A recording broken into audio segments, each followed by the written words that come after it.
Hello and नमस्कार।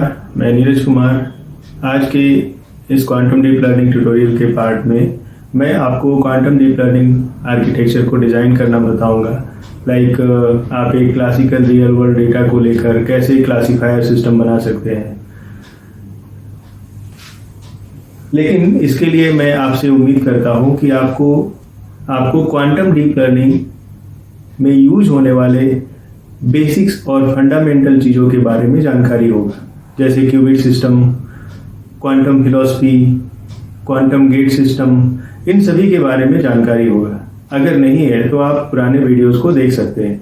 अगर आप दोनों भी नहीं करते हैं तो हो सकता है कि आपको ये सारा आर्किटेक्चर को समझने में परेशानी होगा। तो स्टार्ट करते हैं। सबसे पहले हम क्लासिकल रियल वर्ल्ड डेटा को लेते हैं। जब डेटा को हम क्वांटम डीप लर्निंग आर्किटेक्चर में पास करते हैं तो उसे हमें सबसे पहले क्वांटम इनकोडिंग या क्यूबिट इनकोडिंग में कन्वर्ट करना पड़ता है। कारण क्या है कि क्वांटम का जो आर्किटेक्चर होता है डीप लर्निंग का, वो पूरा का पूरा जो होता है वो सर्किट पे काम करता है। ये हमारे क्लासिकल डीप लर्निंग आर्किटेक्चर जैसा नहीं है। यहाँ पर इवन अगर आप डीप में जाएंगे तो पता चलेगा उससे ज़्यादा फ्रीडम है यहाँ पर आपको चीज़ों को डिज़ाइन करने के लिए। तो ठीक है, इनकोडिंग के बाद क्या होता है, वो पैरामीटराइज्ड क्वांटम सर्किट में चला जाता है। यहाँ पर पैरामीटर को हम सेट ऑफ बहुत सारे पैरामीटर्स को थीटा से रिप्रेजेंट करते हैं। पैरामीटराइज्ड क्वांटम सर्किट ही जो होता है मेन आर्किटेक्चर होता है। और जब हम ये कंप्लीट जो क्वांटम डीप लर्निंग सिस्टम को रन करते हैं, ट्रेन करते हैं, तो वास्तव में ये थीटा ही लर्न होता है। थीटा और अदर वेट्स जो होता है वो लर्न होता है। तो क्या होता है कि जो पैरामीटराइज्ड क्वांटम सर्किट से जो आउटपुट निकलता है, तो ये जो आउटपुट होता है, ये आउटपुट स्टोकास्टिक प्रॉपर्टी को सेटिस्फाई करता है। तो स्टोकास्टिक प्रॉपर्टी के सेटिस्फाई करने के कारण क्या होता है कि हम इसको बहुत सारे इपोक में चला सकते हैं, जैसे क्लासिकल डीप लर्निंग आर्किटेक्चर में चलाते हैं। तो just classical deep learning architecture की तरह हम यहाँ पर लॉस फंक्शन लगाते हैं। लॉस फंक्शन का मेन पर्पस है ये चेक करना कि हमारा जो आउटपुट आ रहा है वो गिवन लेवल से कितना डिस्टेंस पर है। उसके बाद हम क्या करते हैं कि लॉस फंक्शंस के इंफॉर्मेशंस के आधार पर हम ग्रेडियंट एल्गोरिथम लगाते हैं। हमने बताया कि इसका जो आउटपुट होता है स्टोकास्टिक नेचर का होता है और हम क्वांटम सर्किट्स का भी ग्रेडियंट कैलकुलेट कर सकते हैं। तो इसी के कारण हम यहाँ पर ग्रेडियंट एल्गोरिथम लगाते हैं। और उसके बाद उसमें बहुत सारे एक्टिवेशन फंक्शंस भी होते हैं। उसके बाद क्या होता है कि हम वो पैरामीटर्स को अपडेट करते हैं और अपडेटेड पैरामीटर को पैरामीटराइज्ड क्वांटम सर्किट में फिर से वापस कर देते हैं। और इस तरह से ये इपोक मीन्स लूप चलता रहता है। ये तब तक हम चलाते हैं जब तक कि हमारा लर्निंग टारगेट अचीव नहीं हो जाता है, या फिर हम एक पार्टिकुलर एक्यूरेसी अचीव नहीं कर लेते ट्रेनिंग में। तो तब तक ये सारा चलता रहता है। हमने पुराने वीडियोस में बताया था, यहाँ पर ग्रेडियंट और अपडेट की जगह ऑप्टिमाइजर वर्ड यूज किया था। यहाँ हमने उसको और छोटे पोर्शन में ब्रेक कर दिया, जिससे कि पूरे प्रोसेस को एक्सप्लेन करने में आसानी होगा। तो स्टार्ट करते हैं क्लासिकल डेटा से। ठीक है, मान लीजिए हमारा जो क्लासिकल डेटा है वो x = 1 0 0 1 ऐसा क्लासिकल डेटा किसी ने दे दिया और बोला कि भाई आप इसे पास करो। आपके पास 4 क्यूबिट का सिस्टम है। 4 क्यूबिट का मतलब इस तरह से हमारे पास 4 क्यूबिट है। लेकिन प्रॉब्लम यहाँ पर क्या हो गया कि सारा इनपुट तो फिर 0 0 चला जाएगा, सारा स्टेट इनपुट। तो हम क्या करेंगे, यहाँ पर फ्लिप गेट लगाएंगे। तो हमारे पास हमने गेट क्वांटम गेट्स में बताया था कि अगर हम यहाँ पर ये एक्स गेट लगा देंगे तो ये इंफॉर्मेशन फ्लिप होके इसको शो करने लगेगा। इसे ऐसे ही पास कर देंगे क्योंकि 0 पास करना है। यहाँ पर फिर से फ्लिप गेट लगा देंगे। तो इस तरह से हमारा ये सिस्टम जो है वो सेटिस्फाई हो जाएगा। अब आप कहेंगे कि नहीं भाई, हम तो ऐसा डेटा नहीं चाहिए हमें, हम तो दूसरा डेटा लेंगे। अब क्या करिएगा, बोलेंगे भाई ये तो बेसिक सिस्टम था, बेसिक्स काइंड ऑफ सिस्टम था, तो आपने बहुत इजीली हैंडल कर लिया। सपोज हमारा डेटा ऐसा है 0.5 है, 0.7 है, 0.3 है और 0.9 है।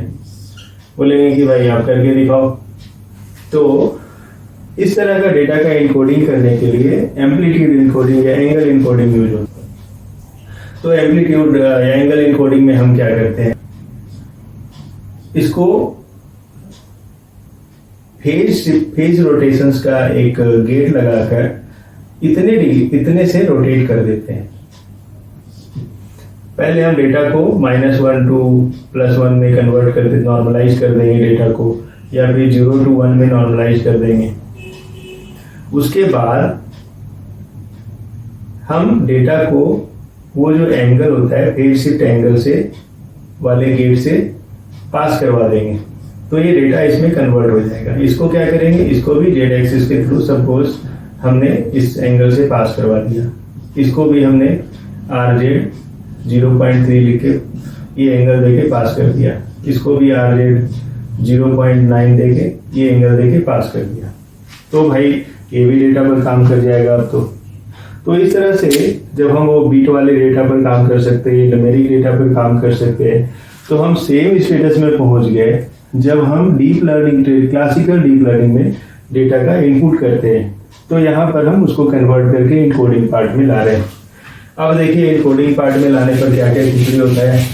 हम थोड़ा सा सिंप्लिसिटी के लिए क्या करेंगे कि सपोज हमारा डेटा जो x है वो x1 है, x2 है, x3 है और x4 है, ऐसा है।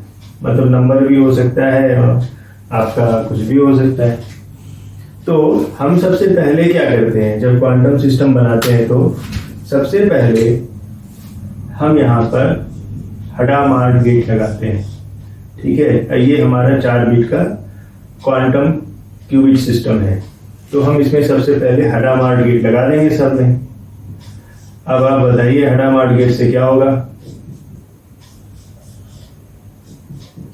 हडामार्ट गेट से डेटा सुपरपोजिशन वाले स्टेट में आ जाएगा। ठीक है, अब हमारा आता है नेक्स्ट पेज।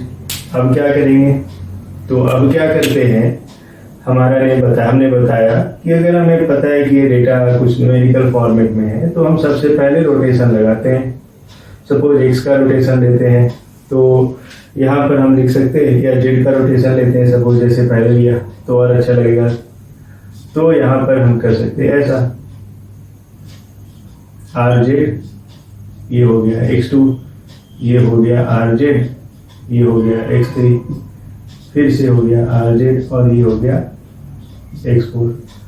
अब इस तरह से हमारा एक और क्वांटम गेट लग गया जो रोटेट करता है डेटा को। एक्चुअल में ये सारा रोटेशन जो होता है ब्लॉक स्फीयर में होता है। हम ब्लॉक स्फीयर में किसी दूसरे लेक्चर में डिटेल से बताएंगे, अदरवाइज ये ब्लॉक स्फीयर का कॉन्सेप्ट ही पूरा का पूरा टाइम खा जाएगा।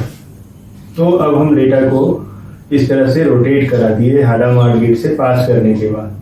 अब डेटा जो है सुपर पोजिशन में भी है और इसको भी रिप्रेजेंट करता है। अब क्या होता है कि ट्रेडिशनल आर्किटेक्चर जब हम डीप लर्निंग का डिजाइन करते हैं तो क्या करते हैं कि सपोज हमारा इनपुट I0 है, I1 है, I2 है, I3 है और यहाँ पर भी मान लीजिए इनपुट नोड्स है। तो हम क्या करते हैं कि पहले ऐसे सारा कॉम्बिनेशंस को पास करते हैं, फिर इस तरह सारा कॉम्बिनेशंस को पास करते हैं, ऐसे करते हैं। ठीक है, तो सेम चीज यहाँ पर कैसे हम कर सकते हैं, अब ये बताइए। इसके लिए एक और प्रिंसिपल है जो हमने कल बताया था आपको। अब वो कौन सा प्रिंसिपल है, तो वो है इंटेंगलमेंट।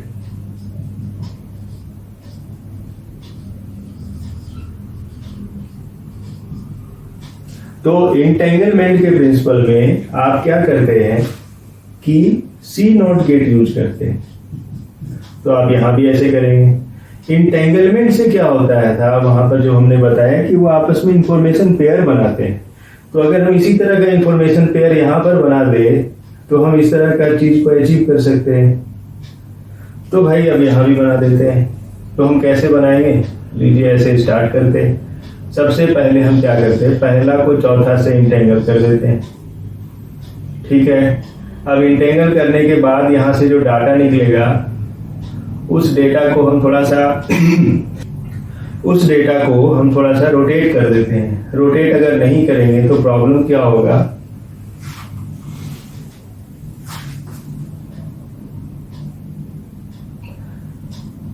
कि डेटा का जो प्रॉपर जो हम मिक्सिंग हो रहा है वो नहीं होगा। लेकिन यहाँ पर रोटेशन थोड़ा सा डिफरेंट होगा। कैसे डिफरेंट होगा, मान लीजिए हम जेड एक्सिस या सॉरी वाई एक्सिस के थ्रू रोटेट कर रहे हैं डेटा को। यहाँ इंटेंगल करने के बाद तो हम फर्स्ट क्यूबिट x1 और x4 को जो ज्वाइन कर रहे हैं, तो यहाँ पर रोटेशन का भी ध्यान रखना पड़ेगा कि अगर हम y एक्सिस के थ्रू रोटेशन कर रहे हैं तो ये x1 डॉट x4 होना चाहिए। ठीक है, अब हम क्या किए, चलिए थोड़ा सा और आगे बढ़ते हैं। अब इसको और इसको कर दिए इंटेंगल, तो अब इसको और इसको इंटेंगल करेंगे तो यहाँ फिर से वही हो जाएगा आर वाई। हम x1 और x3 को कर रहे हैं तो x1 डॉट x3 हो जाना चाहिए। ठीक है, तो यहाँ पर इस तरह से एक गेट और बन गया, इधर भी एक गेट और लग गया। अब क्या है कि हम अब एक इंटेंगल यहाँ भी मार देते हैं। ये लीजिए, यहाँ भी इंटेंगलमेंट हो गया। तो ये इंटेंगलमेंट कैसा हो गया कि हम I1 को इससे भी जोड़ दिए, इससे भी जोड़ दिए, इससे भी जोड़ दिए और इससे भी जोड़ दिए। सॉरी, इससे सेल्फ नहीं जोड़े, हम इससे और इससे भी जोड़ दिए। तो अब यहां पर इंटेंगलमेंट कर देंगे तो फिर यहां भी लगाना पड़ेगा। आर वाई कितना से रोटेट करेंगे, तो x1 और x2, x1 डॉट x2 से रोटेट कर देंगे। तो ये हो गया हमारा। अब इसी तरह आप और भी करेंगे। ठीक है, ये तो हमने पहला को किया, अब हम दूसरा को भी कर सकते हैं। ये लीजिए, यहां से इसको इंटेंगल कर दिए। मतलब हम जितना चाहें उतना कॉम्बिनेशन और रिलेशन बना सकते हैं। इसमें कोई रेस्ट्रिक्शंस नहीं है कि आप किसको किस इंटेंगल करेंगे और किसको छोड़ेंगे। उसके बाद आप इसको इससे इंटेंगल कर सकते हैं यहाँ, लेकिन इंटेंगल करने के बाद रोटेशन होना चाहिए। और कितना होना चाहिए, तो यहाँ जो इनपुट आ रहा है, जो वैल्यू आ रहा है, उससे मल्टीप्लाई करके वो इनपुट आना चाहिए।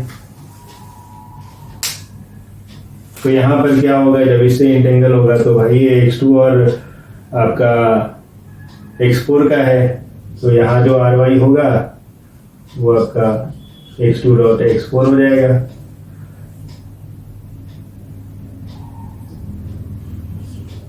और उसके बाद जब यहाँ इंटेंगल होगा तो यहाँ पर भी एक रोटेशन शिफ्ट लगेगा, R Y x2 into x2 dot x3।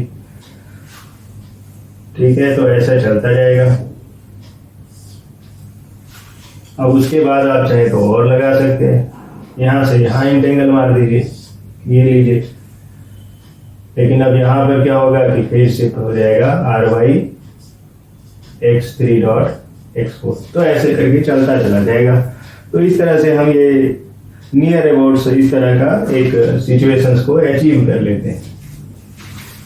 ठीक है, तो यहां से यहां का जो पोर्शन है, ये पूरा पोर्शन आपका हो जाएगा इनकोडिंग। अब जो डाटा है जो हमने भरा है x1, x2, x3, x4, ये जाके सिस्टम में रन करने के लिए तैयार है। ठीक है, तो अब हम क्या करते हैं, डेटा को उधर लिख देते हैं और फिर से एक्सप्लेन करते हैं कि अब नेक्स्ट फेज में क्या होगा। तो हमारा डेटा था x1, x2, x3 और x4। अब हम क्या कर रहे हैं, सर्किट को थोड़ा सा इधर से फिर से बताते हैं।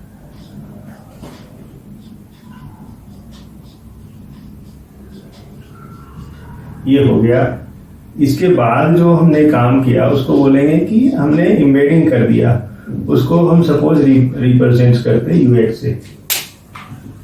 तो इस तरह से हमारा ये जो पोर्शन है वो यूएक्स कहलाया। अब इससे जो आउटपुट आ रहा है उसमें हम पैरामीटराइज्ड क्वांटम सर्किट लगाते हैं। तो एक्चुअल में पैरामीटराइज्ड क्वांटम सर्किट ही होता है जो वास्तव में ट्रेन होता है। तो चलिए अब हम लोग पैरामीटराइज्ड क्वांटम सर्किट को डिजाइन करते हैं। अब यहाँ पर पैरामीटराइज्ड क्वांटम सर्किट कैसे डिजाइन होगा, तो हम क्या करते हैं कि जो भी आउटपुट आ रहा था उसको किसी एंगल से रोटेट कर देते हैं। सपोज हम इसको RZ एंगल से रोटेट कर दिए। अब कितना एंगल यहाँ पर बनाएंगे, तो θ1 लगा दिए, इसको भी रोटेट कर दिए RZ, यहाँ रख दिए θ2।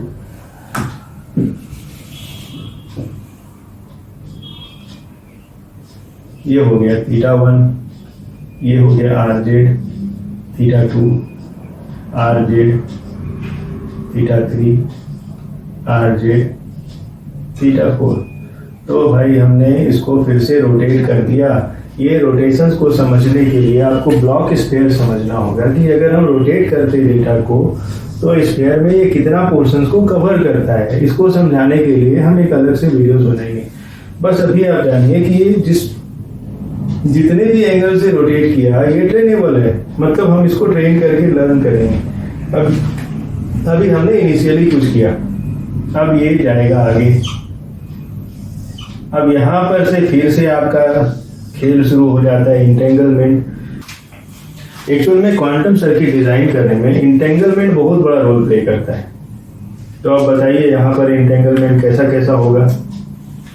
तो आपकी मर्जी है, आप सारा पेयर्स बना सकते हैं इंटेंगलमेंट करने के लिए।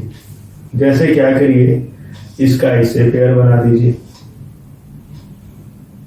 आपको फिर इसका इससे पेयर बना दीजिए, यहाँ एक इंटेंगलमेंट कर दीजिए, एक इंटेंगलमेंट यहाँ कर दीजिए। अब ले आइए, फिर इसको यहाँ से यहाँ इंटेंगल कर दीजिए और इसको यहाँ से यहाँ इंटेंगल कर दीजिए। आपकी मर्जी, आप जैसा सर्किट बनाना चाहें। तो इस तरह आप देखिएगा कि ये इसमें और इसमें एक पेयर बन रहा है, इसमें और इसमें एक पेयर बन रहा है, इसमें पेयर है, इसमें पेयर है, सब एक पेयर बनता जा रहा है। तो जितना इंटेंगलमेंट करेंगे उतना पेयर बनता चला जाएगा। अब ये हो गया आपका सारा इंटेंगलमेंट।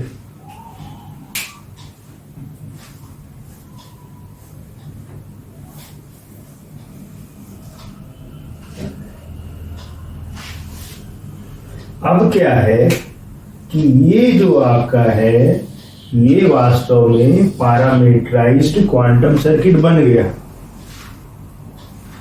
अब आप चाहे तो ऐसे ही एक और सर्किट यहां बना के लगा सकते हैं, मतलब जितना ब्लॉक लगा सकते हैं। जैसे ये ब्लॉक 1 हो गया आपका पूरा सर्किट का, फिर एक ब्लॉक 2 लगा दीजिए, 3 लगा दीजिए, 4 लगा दीजिए। जैसे आप डीप लर्निंग में करते हैं ना, क्लासिकल डीप लर्निंग में जितना लेयर लगा देते हैं उतना ज्यादा डेप्थ ऑफ फीचर्स को वो लर्न करता है। तो वैसे ही यहां पर भी होगा। अब हम क्या करते हैं, ये पूरे पोर्शंस को W θ से रिप्रेजेंट करते हैं, ठीक है। अब उसके बाद क्या हो गया, अब उसके बाद जब आगे जाएंगे तो अब क्या करेगा ये सिस्टम, तो उसके बाद होता है आउटपुट। तो जैसे हमने यहाँ पर लगाया था 4 बीट क्यूबिट था, तो ये 4 आउटपुट जनरेट करेगा, ठीक है। सपोज हमने एक बाइनरी क्लासिफायर बना दिया, लेकिन जब हमारा 4 क्यूबिट सिस्टम है तो आप जरा सोचिए 2 to the power 4 = 16 होता है। तो इतना सारा वैल्यू को हम लेके कैसे क्या करेंगे। तो उस केस में हम क्या कर सकते हैं कि हम सारा Z1 Z2 Z3 को नहीं लेंगे, हम क्या करेंगे सिर्फ इसी को लेंगे, ठीक है। सॉरी, हम सिर्फ इसी को लेंगे और इसको जैसे आपने बताया था ना वो श्रोडिंगर कैट इक्वेशंस में हमारा एक ग्रेगर काउंटर होता था जो ट्रिगर करता था, तो उसी तरह यहाँ पर सिर्फ इसको पास करेंगे और बाकी सब ऐसे ही रह जाएगा। अब इसके वैल्यू के बेसिस पर हम डिसाइड करेंगे कि वो बाइनरी क्लासिफायर 0 लेवल को इंडिकेट करता है क्या 1 लेवल को इंडिकेट करता है। तो यहाँ तक हो गया आपका आउटपुट तक। इसके बाद हम लॉस फंक्शन लगाएंगे। तो लॉस फंक्शन तो बहुत ही सिंपल है, बहुत सारा सिमिलरिटी कैलकुलेशंस, आपका ट्रेडिशनल डीप लर्निंग का भी लॉस फंक्शन यहाँ पर काम करेगा, बस थोड़ा बहुत मॉडिफिकेशन से। अब नेक्स्ट पार्ट आता है ग्रेडियंट, उसके बाद थीटा अपडेट को। तो भाई यहाँ पर ग्रेडियंट कैसे निकलेगा वो सोचना है। हाँ, यहाँ पर मैंने थोड़ा वीडियो को कट किया था, एक्चुअली मुझे डिजाइन बनाना था, इसमें थोड़ा टाइम लगता है। तो अब हम ग्रेडियंट को कैसे निकालते हैं? ग्रेडियंट को एक्चुअल में पैरामीटर शिफ्ट से हम निकाल सकते हैं। तो पैरामीटर शिफ्ट क्या होता है? तो हम यहाँ पर ट्रेन कर रहे थे तो सेट ऑफ पैरामीटर्स थीटा को डाल रहे थे, और थीटा ही वास्तव में हमारा वो लर्न हो रहा था, थीटा का वैल्यू लर्न हो रहा था। तो यहाँ पर क्या करते हैं, जो ग्रेडियंट्स होता है वो डिफरेंट फ्रॉम ट्रेडिशनल और क्लासिकल डीप लर्निंग मॉडल के यहाँ पर फेज शिफ्ट ऑपरेशन से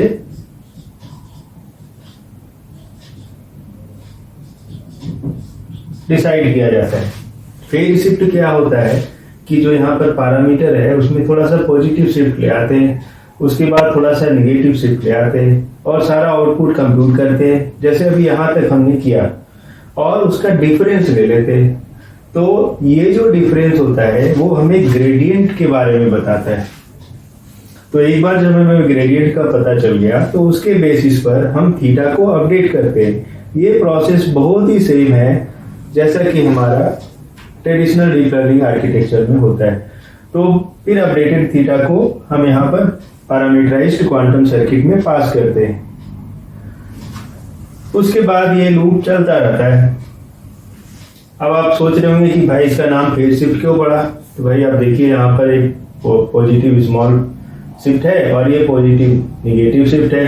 तो एक्चुअल में हम जो ये शिफ्ट यूज कर रहे हैं इसी के कारण ये सारा ग्रेडियंट कंप्यूटेशंस का तरीका फेज शिफ्ट कर रहा है।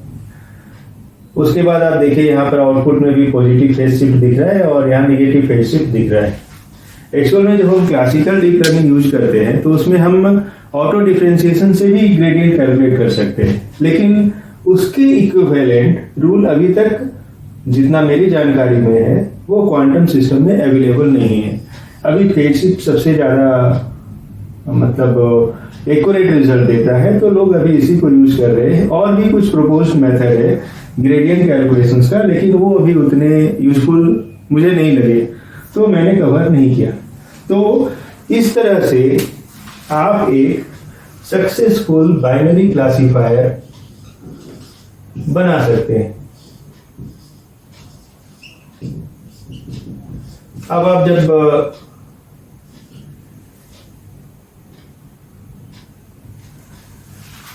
इसी तरह से आप मल्टी क्लास क्लासिफिकेशन बना सकते हैं, मल्टी लेवल क्लासिफायर बना सकते हैं, आप चाहे तो रिग्रेसर भी बना सकते हैं। तो ये डिपेंड करता है कि आप कैसे सारा इंटरनल और एक्सटर्नल को, कैसे डाटा इनकोडिंग को डिजाइन करते हैं, कैसे पैरामीटराइज्ड क्वांटम सर्किट डिजाइन करते हैं, किस तरह का आपको कनेक्शंस लेना है, किस तरह से आप आउटपुट जनरेट करना चाहते हैं, कितना फीचर का डेप्थ चाहिए, कितना फीचर का रिपीटेशन चाहिए, सब कुछ आप ब्लॉक और ये कनेक्शन से सेट कर सकते हैं। हमें लगता है कि इतना फ्रीडम शायद हमें क्लासिकल डीप लर्निंग में भी नहीं है। तो अब इसके बाद हम सीखेंगे कि हम लोग क्वांटम कन्वोल्यूशनल न्यूरल नेटवर्क कैसे डिजाइन